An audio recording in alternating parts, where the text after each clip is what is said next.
Let's call the meeting to order. Someone call roll, please. Lemons. Here. Magnuson. Here. Pantera. Here. Fresh. Here. Plenty. Here. All board members present. All right. Jessica, are there any introductions we should be making? I think everybody knows who stuff was. All right. And the first order of business is to recognize Phil Magnuson, his last meeting as a trustee. Phil joined the board in May of 2019, and 9 months later became involved in helping the library respond to the emergence of the pandemic, and involved things like emergency meetings on 24 hours notice to change the rules. So the library could adopt new procedures. And Fun days. Yeah. Not long after that, he became involved in the search for and hiring of a new library director. That worked out well. Very well. He served 1 year as the board vice president and 3 months plus a little bit as the interim president, and served 1 full year as the board liaison to the steering committee for the strategic plan. And I just want to say we appreciate all the contributions you made over your term. Thank you. I appreciate it. It's been a really good experience and learning opportunity for me. I enjoyed it. I wish all the best for the library. I don't think it makes sense for me to be a board member anymore, but if there are other ways I can contribute, I'm open to that because I still remain a really strong supporter of the library. So, all the best to everybody. Yeah, so we have for you, Phil, we have, I can't leave without your library gifts. Wow, thank you. Thank you very much. I may have to come back for this. I was wondering if you rode your bike. Yeah, we thought about that this morning, like he usually walks in with a Thank you very much. helmet. Thank you. Yeah, no, we Thank just, you very yeah. much. And I just wanted to thank you, Phil, for everything that you've done for the board. As Brian mentioned, that work that you and the whole board did during COVID was pretty remarkable. I mean, truly unprecedented, and I think set us up for, so, you know, that pivot and being really responsive to the community is something that we've tried to carry forward. And I personally have also appreciated how you've pushed us. You know, sometimes government is slow, and you have definitely helped us have a sense of urgency when we can do better. So I want to say how much I appreciate it. Again, I've enjoyed it. I'm happy that we were able to get you here. And, you know, I think the library will go on to do great things. All right. First, we're going to get another hour or so work at it. Okay. There are no communications today, and the next thing on the agenda is the minutes approval for the May 10th meeting. Would anyone care to make a motion to approve the minutes? 2023 minutes. Is there a I'll second? second. All in favor of approving the minutes of May 10th, say aye. Aye. Hi. All right, that sounds unanimous. I'm in favor also. Motion carried. And let's move on to the consent agenda. We had no questions submitted in advance about the consent agenda material. So we'll go ahead and vote on it as it is, as a single motion. I'll go ahead and make the motion that we approve the consent agenda as currently represented in the information that was distributed to us. A second. All in favor, say aye. Aye. Aye. All right. Unanimous. And action is on reports. We're due to hear from the president of the Friends of the Boise Public Library. But Jill Johnson is away today, and replacing her for today's meeting is Kira Hunt Donnet. Did I pronounce your name correctly, Kira? Perfectly. All right. Welcome. Thank you so much for having me. I do have a few updates to share from the Friends. So first, we've recently appointed Friends volunteer Melissa Yock as the volunteer coordinator for the organization to help the board manage day-to-day operational and volunteer coordination needs. Melissa has a history of experience in library operations and was previously a Friends volunteer prior to filling this role. So the board is thrilled to have Melissa's support in managing our day-to-day operations and our volunteer needs. This month, the board also voted to approve Friends board member Matt McKinney as the treasurer for the remainder of 2023 for the Friends of the Public Library. Jill, our president, had been acting as interim treasurer since our previous treasurer stepped down in 2022. So we're all very excited to have that role officially filled.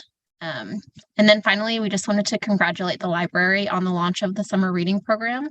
We had a few board members at the launch event at Jump at the end of May, and they said it was a resounding success. So congratulations to everyone for the kickoff of that wonderful program. Okay. Any questions for Kira?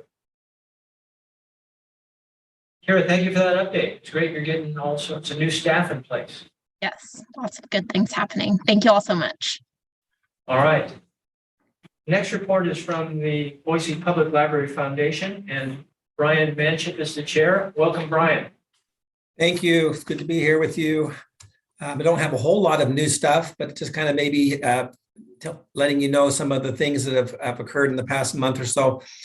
We have, as we were aware of before, in the process of transitioning our accounting function to a new accountant.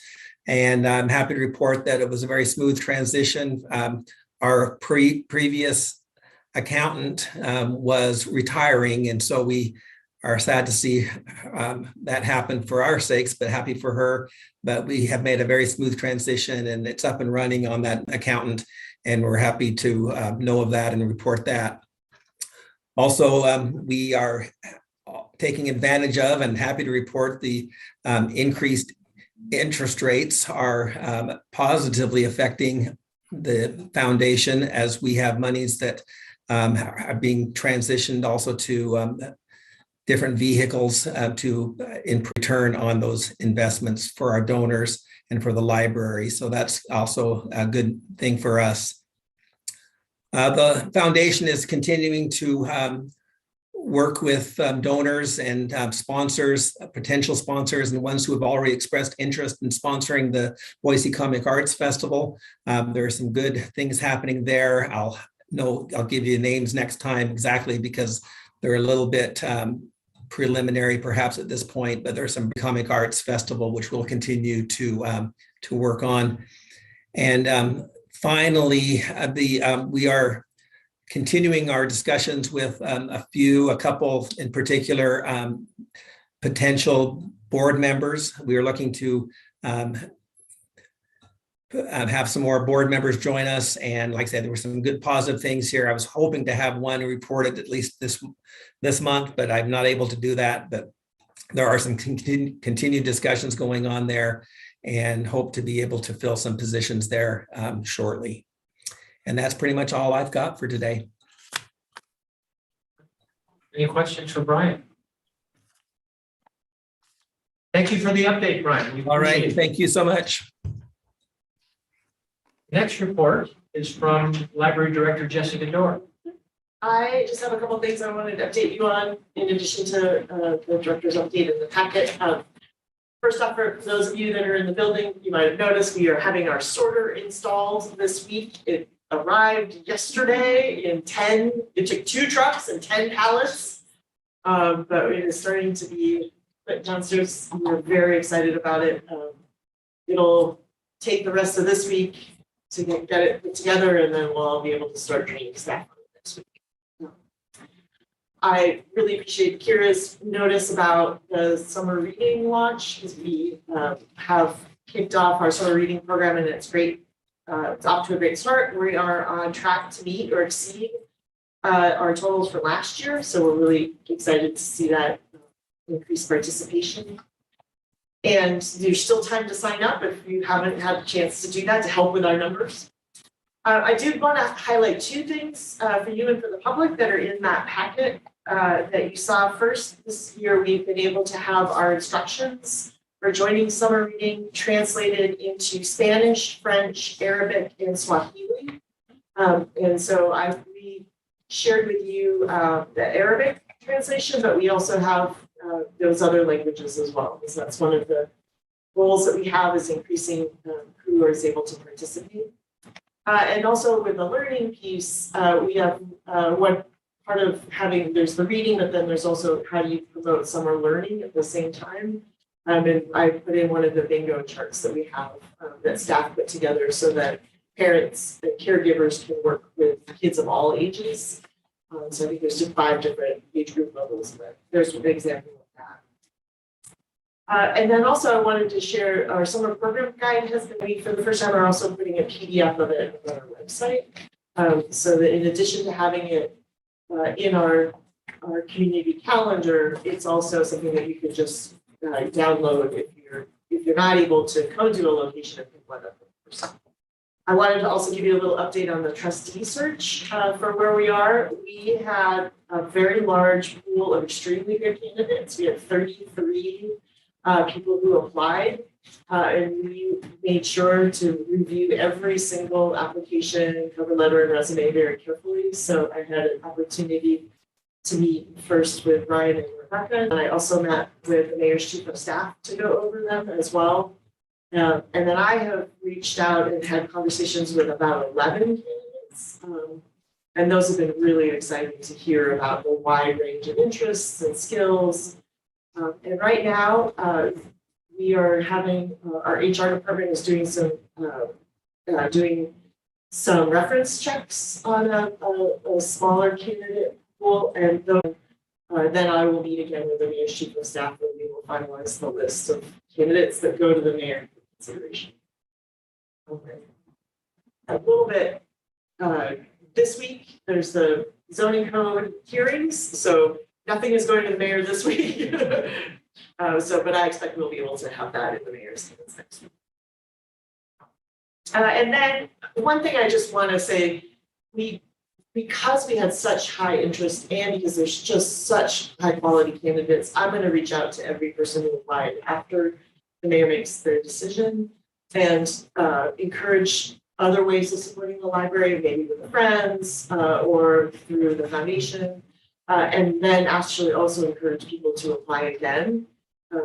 As I think Brian is our great example of someone who applied multiple years and then was selected. So I think we do want to keep this really strong pool of candidates engaged in the work of the library.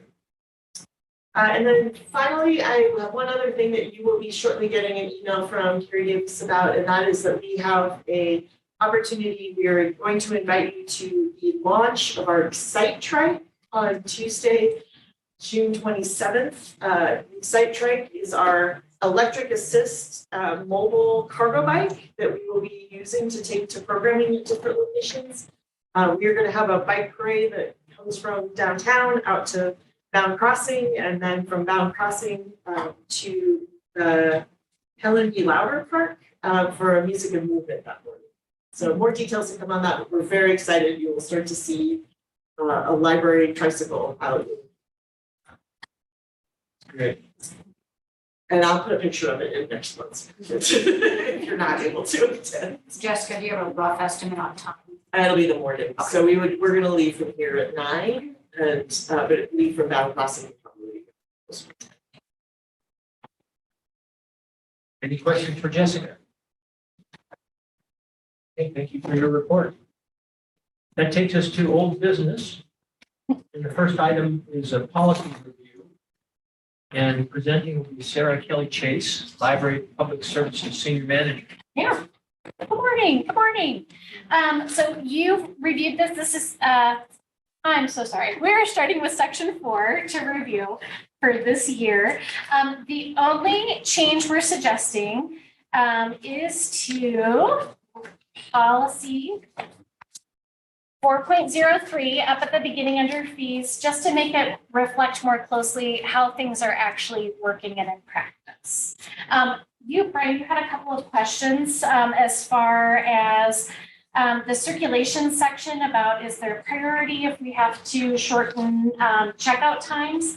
So with all of our consortium libraries, if an item is owned, let's say by Boise Public, and you are a Boise Public Library cardholder, whether you're a non-resident or regular resident, you have priority in that holds list. And then if there are people from other libraries, they would be next. And that's the same for all locations. So Garden City, if they have an item that's in high demand, their cardholders get first access. You had also had a question about renewals. So we renew cards once per year. And you should get an automated email that staff checks and goes through. As far as purging accounts, for Boise, and it may be different with other consortium libraries, it's if the card has been inactive for 3 years or more and has fewer than $10 in fines and fees, then we purge it and start fresh. Repeat again the criteria? Sure, if the card has been inactive for at least 3 years 3 years. and fines and fees lower, that $10 or lower. Okay. Yeah, That makes sense. That's very clear. Method. okay, yeah. Did you have any other questions? No, or- but I was just wondering Okay. if it's worth putting that in, but it's maybe a detail too fine to be in the policy document. I think so, because it does go in flux occasionally if we make a change, so this just keeps it evergreen. Okay. Yeah. And I would, if I got an email Mhm. to renew, I would come in and present some piece of mail that I got at home with my name and address on it. Only if it changed. If Only you've if it not changed. moved, you just say, yep, I'm still there, and we renew it for you. Try to Okay. make it as simple as All right, possible. very good. Yeah, and I did check your card. You're still good till December. Okay. I just renewed mine right there, so, and it took 2 minutes. It's very simple. Thank you. It's really an honor system. Truly, yes. So when you first get your card, you have all that information, then we trust that the person coming or we're communicating is telling us, yep, I still live there. And if they don't, then they bring in more information. All right, thank you. Yeah, you're welcome. So the policy 4.03 would require a vote for the slight changes at the beginning. And that's the general policy about fees, right? That is correct. So we're removing some of the language as we're going through the strategic plan. And then under lost or damaged items, just changing the wording again, shall pay the acquisition cost to a replacement. Okay. Is there a motion to approve policy 4.03 as presented to the board in the preparation materials? Actually, I have one more question. Sure. So under the fees section, Yeah. you have this statement about the core values. I guess I would assume that was expressed other places in all the policies. It's funny that you bring that up. Why do because- you need to read it? And we are completely open to changing that. We did talk about that heavily, that it's a little strange that it's also in here. So that is an option. We could just start right with that second paragraph, the director doesn't. I would propose that we strike the first paragraph. All right, so as long as we're not going to vote on this today, right? Because there's changes. to the- Well, if there's change, yeah, we'll have to do the updated It change. doesn't come back. Mhm. I've been doing my own personal genealogical research, and it looks like there's some possibility for increase on the document delivery fee. If it's a document, if it's something you had to mail, a hard copy. I've been seeing things like $15 or $20 for such a thing. For example, the St. Louis Public Library.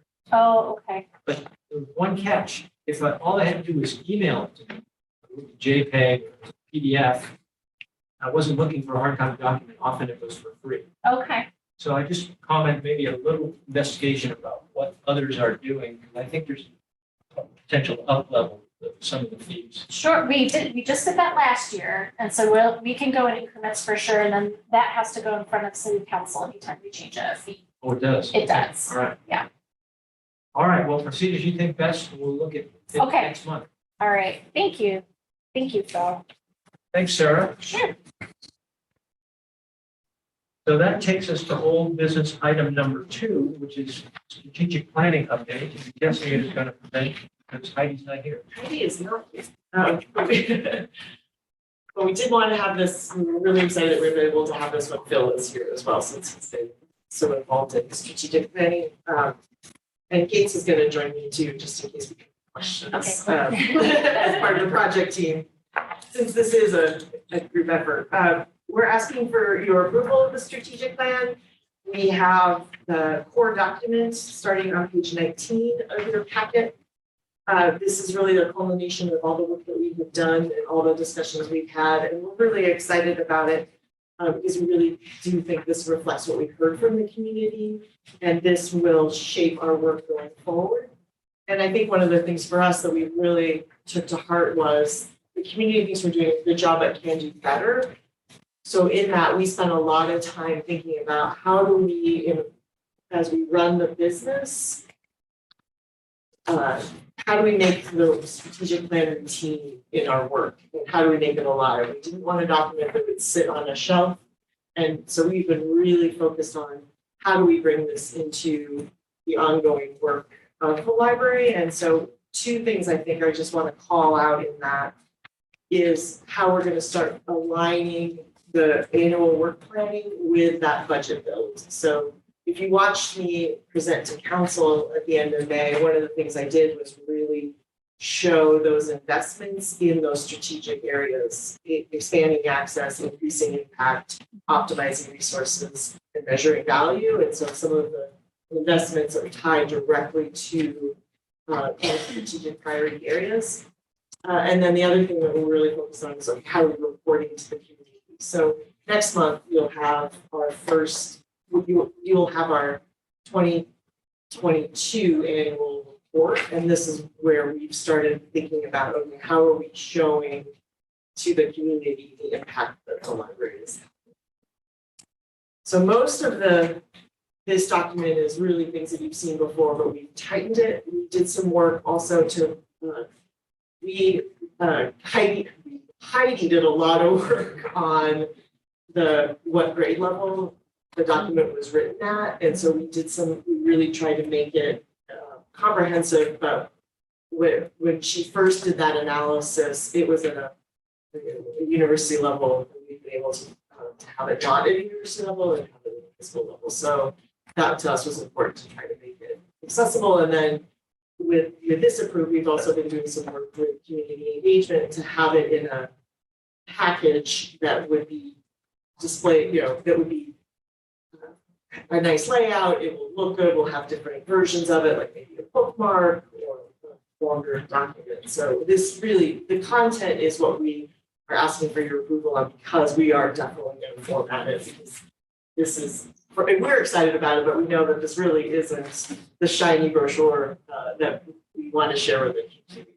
So this is intended to serve both internally and externally?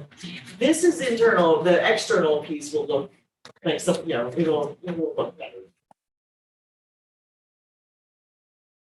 One suggestion, but I hate holding a whole thing for a whole month for a little suggestion, and maybe it's already included.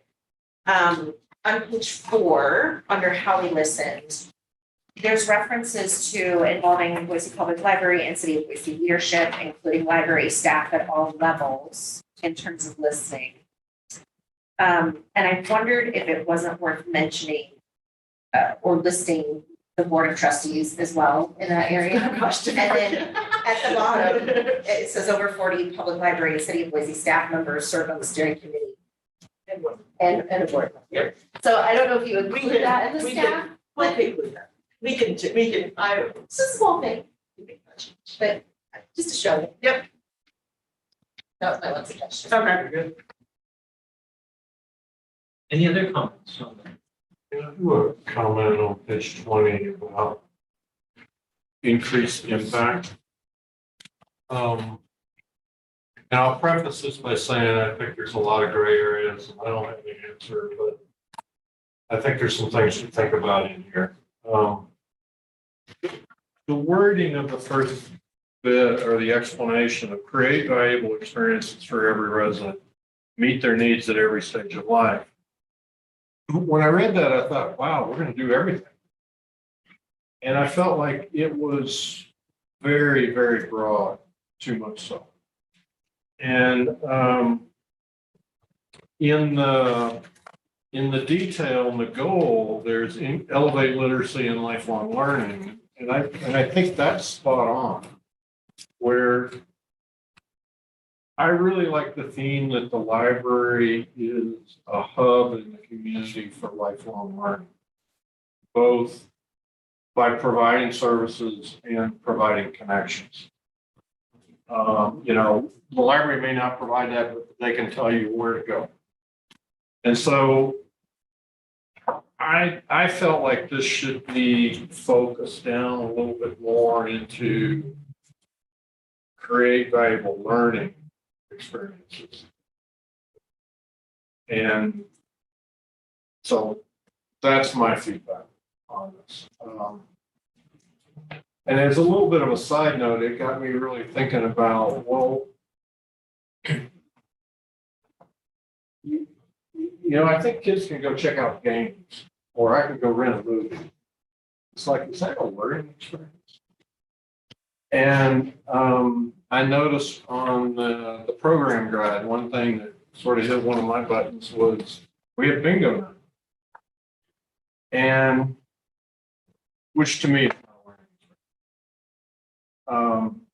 experience. And so I think there's a big gray area, and I think things like that we should look at, if they're at one end where it's more entertainment than learning, we should look really carefully at what resources is the library pouring into that. Like on bingo night, okay, let's say there's no competition for the room, so the room's available, and maybe some outside volunteer is coming in to run bingo night, and the library is not really investing in any resources. Great, fine, go do it. But if it's stealing from other things, and granted, I have another hot button on there are some things that were here before COVID that didn't come back. And I'm sort of looking at, well, do I want that or do I want bingo? And so there's some real trade-offs in here. And I think making this priority a little bit more focused would help guide some of this. Any other feedback? Well, those two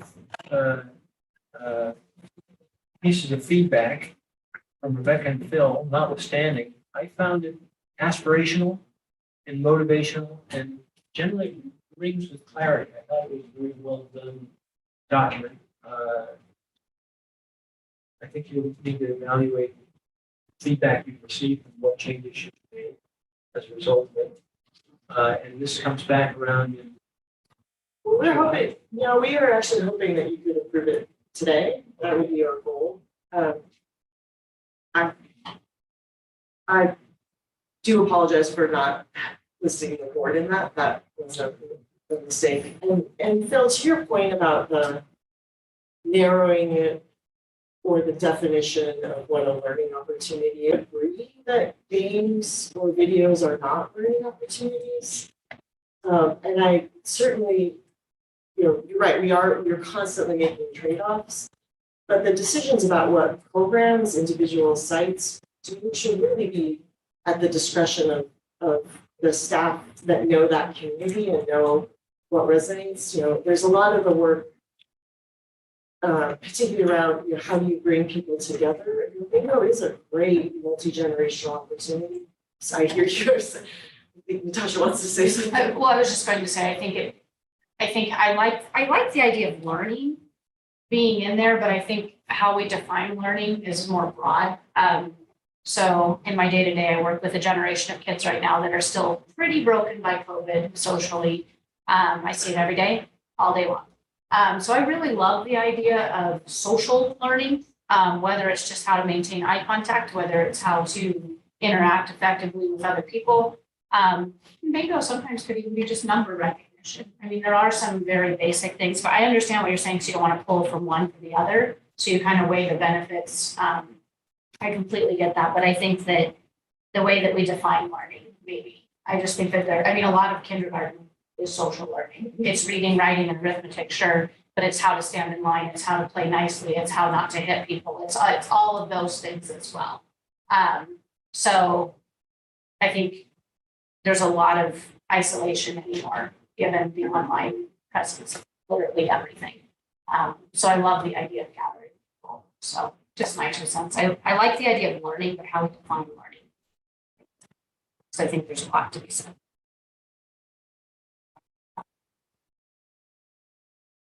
All right, so I think what's required is we need to decide, we're gonna have any other feedback or rebuttals to the feedback we've received.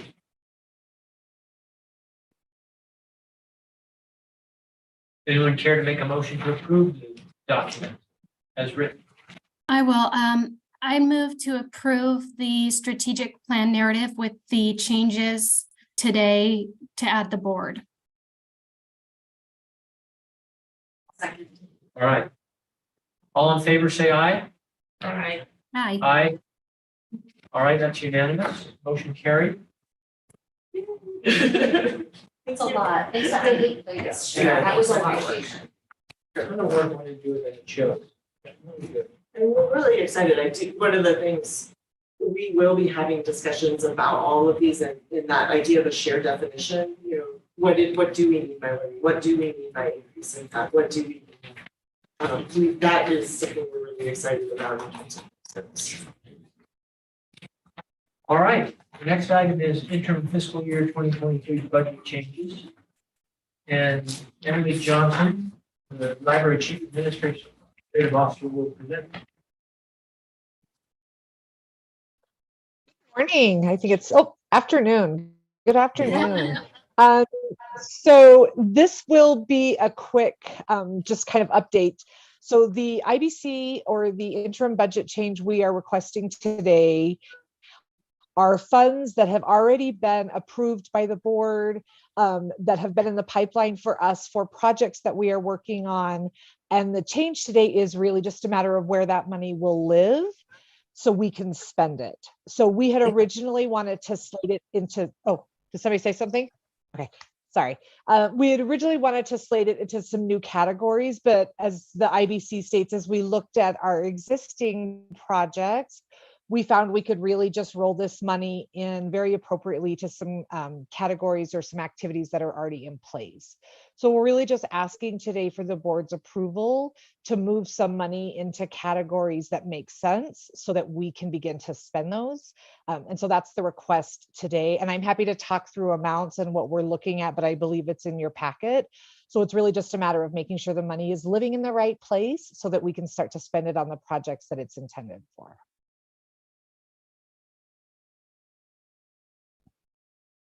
Okay. Any questions? Not, is there a motion to approve the interim budget change request?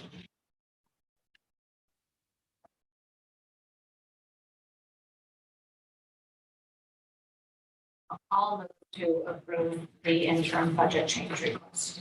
Noted. Is there a second? Second. Second. Okay, thank you. All in favor, say aye. Aye. Any opposed? Abstain. Okay. Motion carried. And that takes us to new business. And the first topic on the new business is fiscal year 2024 budget. And Jessica's going to give us a little introduction to this. Yep, this is a team effort. So you're gonna have another team presentation with this. We're gonna start it. Emily Johnson will set the stage for you. Then we'll have Lynette who will walk you through the actual the different budgets. And then Sean Wilson will do a little bit on some of the specific capital requests, since that is a big number issue. Well, I'll give it to you, Emily. Sorry, I'm used to living with two screens, so trying to do things on one screen feels a little bit archaic to me. I don't know how we went so long without double screens. So I am going to kick off kind of the process for building our budget, and then we've got Lynette and Sean here to talk in more detail, but this was my first budget build. So it was really interesting to learn how this all works, kind of behind the scenes, and how the sausage is made. But it starts really early in the year. We started in January, really looking as a library as what are our priorities, where are we at? And this year was exciting because we have the strategic plan coming, we have new leadership. I still consider Jessica new leadership in the library. The city is doing exciting things. So it was really great for us to look at what are we doing? What is the city doing? How do we align? Where are our priorities? And really take a look at how we want to move forward and what that looks like for us in not just 24, but beyond. So we spent a lot of time looking at our own priorities, and then we spend a lot of time learning what the city's priorities are moving forward. We are part of the city, and it's important that our work aligns together. We also know a lot about what we as a library system need thanks to the strategic planning work. So we have really great opportunities to meet with city leadership and talk through each other's priorities and see how they align and what makes sense this year. What do we maybe need to wait on? What did we really see come out of last year that we can capitalize on? So the strategic in me loved that process to really see how we can collaborate and think thoughtfully about the next several years with the library. So what do we need today to be set for tomorrow? And then we do start, the budget process really does look at how is spending going this year in 2023 and what adjustments do we need to make? And I'm sorry, I don't know if the slides are going, but I'm hoping they're up and aligning with what I'm saying. But what did we start this year? What's working this year, and what tweaks or modifications do we need to make moving forward to make sure that we are on track and not only able to accomplish our day-to-day operations, but how are we setting ourselves up for growth moving forward? So if we could click to the next slide, hopefully it's the fabulous summary of what I just said. Will be. Okay. Did it move? There we go. There we go. There we go. Yes. So there you go. That's exactly. So we also looked at capital as well as our maintenance and operations salary. So we really just look at it holistically. And I guess my takeaway before I turn it over to Lynette to really talk about the nuts and bolts is this was an extremely collaborative process. We want to complement and work with the city, and the city wants to support the good work that the library is doing. So it was so much more collaborative than I thought it would be. And we get to complement each other's work moving forward. So the process has been very intentional and has been ongoing for months now. So it's not happenstance that we got where we are today. And Lynette is going to chat a little bit about kind of where we are today and what we're proposing for the 24 budget. So Lynette, I'll kick it over to you to take it from here. Thank you, Emily. As Emily mentioned, the budget preparation begins in January, and early on, as we moved into February, the directors meet with the mayor's office to talk about strategic goals. There is a point in April where there's an overview to the board of the library board. Here we are in June with the library board review and request for motions. Very soon after, the budget document will be released to the public. City council will go into a budget workshop. There will be a public hearing, an adoption, and then October 1, the fiscal year begins. The library budget consists of 3 funds: general fund, heritage fund, and capital fund. Annual operating budgets that is primarily from tax support. These are the regular costs to run the business for one fiscal year. And at the end of the fiscal year, the unspent funds are not carried over to the next year.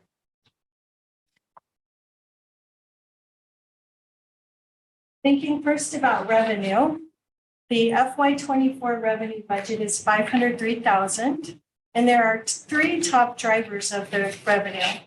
First is the cost recovery from the lease consortium. For system share, it's the biggest portion at 283,000. The next biggest item in revenue is the courier revenue recovery.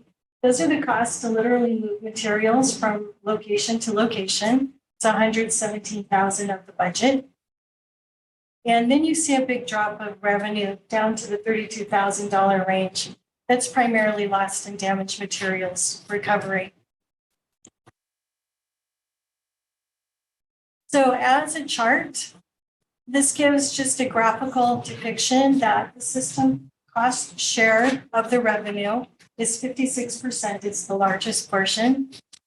And courier is the next biggest portion and then it drops off dramatically from there of other fees and charges recovery.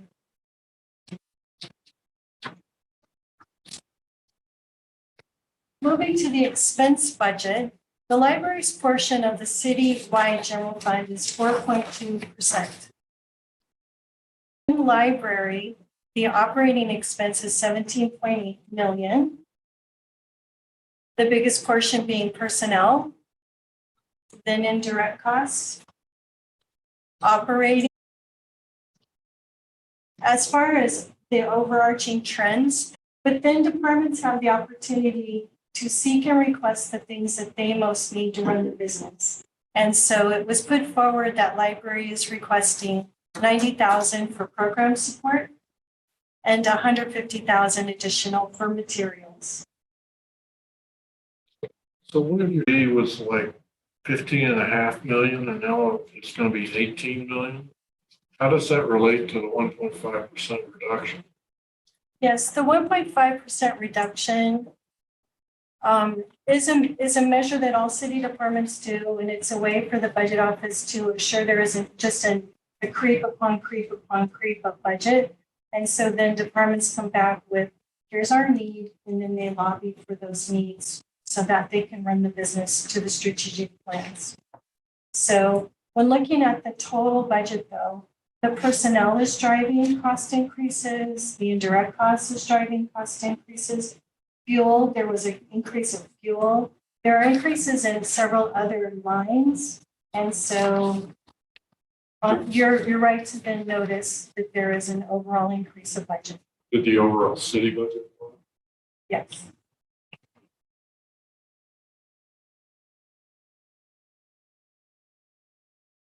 All right, this is the citywide depiction of expense budget for 2%.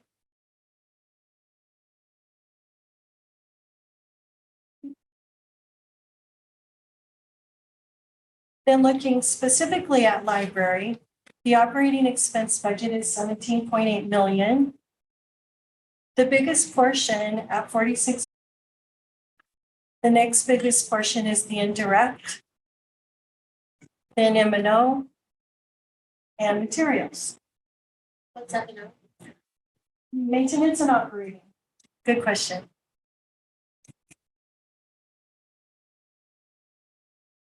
Personnel being the biggest portion of the expense budget is 8.27 million.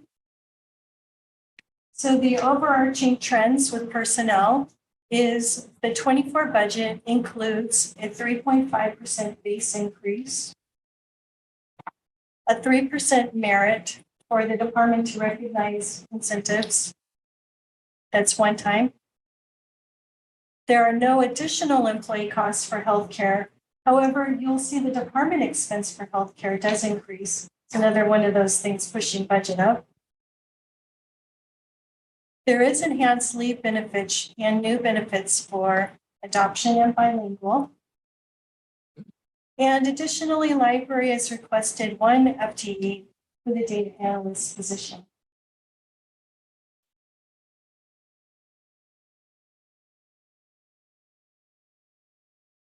Moving to the indirect cost budget.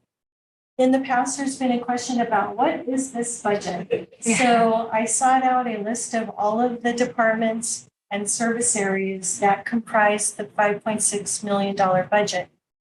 The greatest value adds are IT at 1.8 million, depreciation at 1.5 million, facility maintenance 1 million. The combination of HR, recruiting, and payroll, 476,000. And the DFA combined, so DFA, Department of Finance and Administration, that includes accounting, finance, budget, purchasing, treasury, and others. That combines to 259,000. And the other departments are listed here as well for transparency.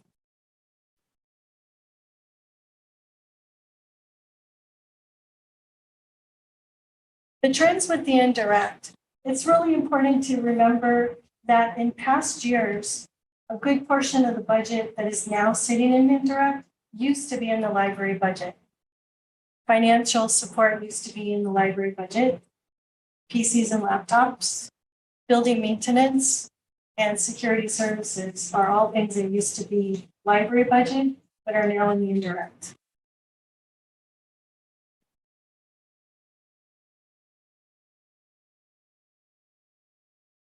As we move to look at trends with material to digital materials, that is tied to customer demand. And we also recognize that inflation is a watch item for future conversations. So looking at the jump between 22 to 23, there was a $350,000 increase. And in 24, a $150,000 increase with materials. I'm trying to remember in the comparative work you did against other libraries. Was there any information collected about how our percentage of materials would compare to those other libraries? In the peer comparison, there was, and I don't know it off the top of my head, but one of the things when we think about the facility plan work that we'll be doing is looking at going back to some of those peer comparisons. We're certainly limited by the size of our buildings to growing our collections. And I Just think, wondering more about the dollars that we spend as a percent of the overall budget. oh, the dollars that we spend. Yeah, that I don't know. I have to go back and look at that. I tried to calculate what an individual digital item would cost from some of the data on other libraries available, and I found it not enough information to get a sharp number. You could come up with an approximation that said it's about the right ballpark, but I couldn't get Price per item. yeah. If, for example, if you want to know what we paying for a digital book on average, I just wonder so we're spending 10% of the budget on materials. How does that compare to our peers? and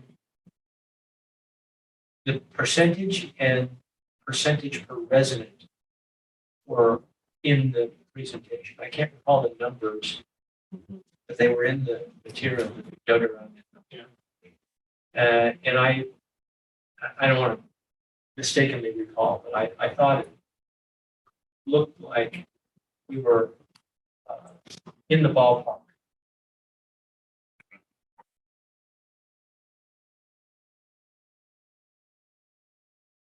Moving into Heritage Fund, this is where you'll find donations.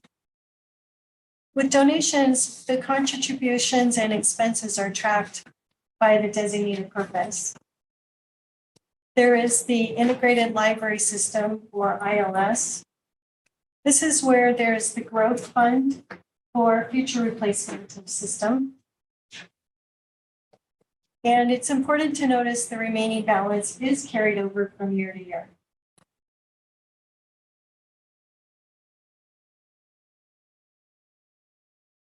The revenue budget for donations, around 152,000, an expense of around 200,000 is a budget. And on the ILS, the revenue around 54,000, an expense 50,000.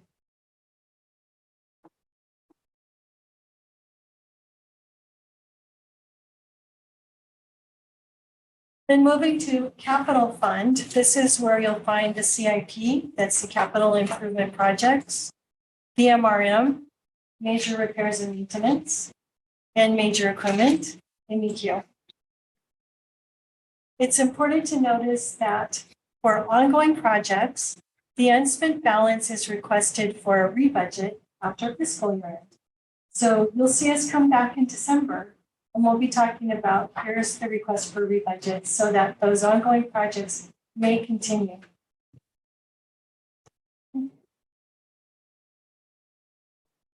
For FY20 nature, so it is common to request furniture replacements, shelving. Jumping down into the major repairs is carpet and paint. That's common. The disc polisher is as needed, but still common. There are two things that us.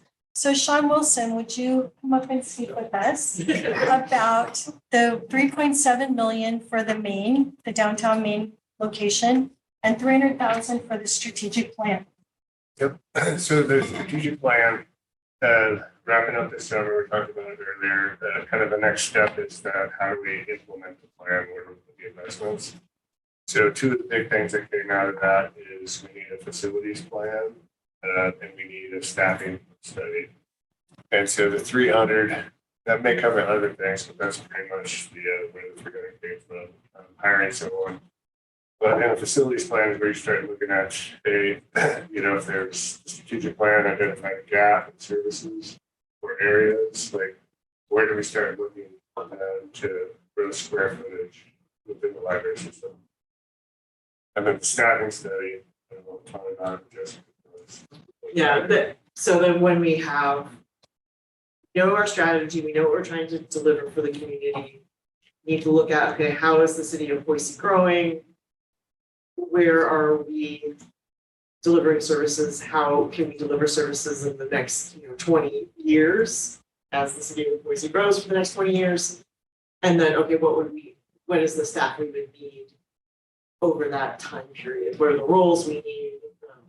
If we are trying to do more different types of programming, what is the skill sets we need? So now that we've got the strategic plan in place, the facilities is the next step with the staffing as well.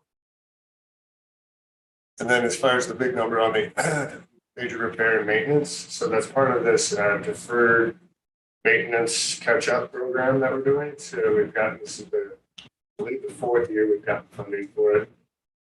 First couple of years was stand up the program, figure out how to execute it, all of that sort of stuff. And we're almost there this summer. We're ready to start spending the big dollars.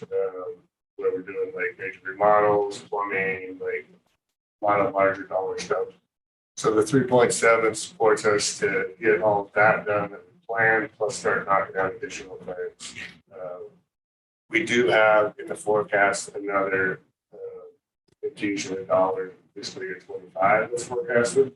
So we're just kind of staging it, figuring out how to execute, and we're ready to start doing some major work at the library. And Sean, I asked you a question before the meeting that probably should have waited until during the meeting, but I was wondering, are there any current cases, any items that from a first responder, first aid sense, we turn to hurry case in the library repairs? Really not. Well, we do have one item, so we're actually opening bids on it today with the contractor. But the two hurry cases are the 1940s plumbing in the building. We've been chasing leaks all over the place, and I'm just nervous to get a huge leak or something catastrophic. The second thing is our fire pump is outdated from the building, and so that's part of that package, replacing the fire pump and the main fire lines. Those are the only two that I would say like are probably more highly critical in terms of life safety or even safety of our collection and those sorts of things. Okay. And what's the outlook for actually spending the money in the budget this year? We've had problems with bids coming in way higher than what we budgeted and, projects in the queue in front of us. What's the outlook for actually getting this work done this year? We won't get the work done or started. So this is like for example, there's about a couple $1 million to take care of all the restrooms, ADA, plumbing, kind of things, but we can't shut everything down, so that'll be like a year journey to do that work. The reason I did ask for the 3.7 this year is because we have all the stuff we have, the estimates we have, the designs and everything. We're like almost all the way ready to start spending. So ones that are encumbering large dollar amounts this year and next fiscal year, probably towards the end of the year is when the next massive encumbrance of the dollar amount. So Okay, we're very ready. Yeah. all right, thank you. Anything else? Right? We're ready for questions. That's right. Are there any other questions? For Sean or Lynette or Emily? Just a comment, this is the best budget presentation I've seen since I've been involved. The slide presentation really organized all the topics so that the detail was easily digestible. And it was really a fine job. Thank you so much. I will give a nod to Kim Nakamura, Emily, Carrie, Jessica, and others who helped contribute to the presentation. But thank you for your kind comments. All right, you saved us all a lot of time. Excellent. I will mention one follow-up item that for transparency reasons, the city posts public information. So what's called the annual comprehensive financial is the first line. The second line is called open book. So those are ways that the public can find information about the budget or the annual financials. Okay. Yeah. Well, thank you so much. I think that concludes the discussion on this topic, yes? So we need to have a vote. Is there a motion to approve the proposed fiscal year 24 budget that we've just reviewed? I'll move we approve the budget presentation. Is there a second? I'll second. All in favor, say aye. Aye. Aye. Aye. It's unanimous, the motion is carried. Thank you very much. The next item is the selection of a trustee to review payment vouchers for the coming month. And Natasha, you're up in the batter's circle. That's fine. All right. I'm here for the month. Thank you very much. And the next meeting date is going to be held on July 12th, 2023. Does that date work for everyone? Okay. Is there a motion to adjourn the meeting? I'll move we adjourn the meeting. Is there a second? Second. All in favor? Aye. Aye. All right. Congratulations. Thank you for your service again, Phil.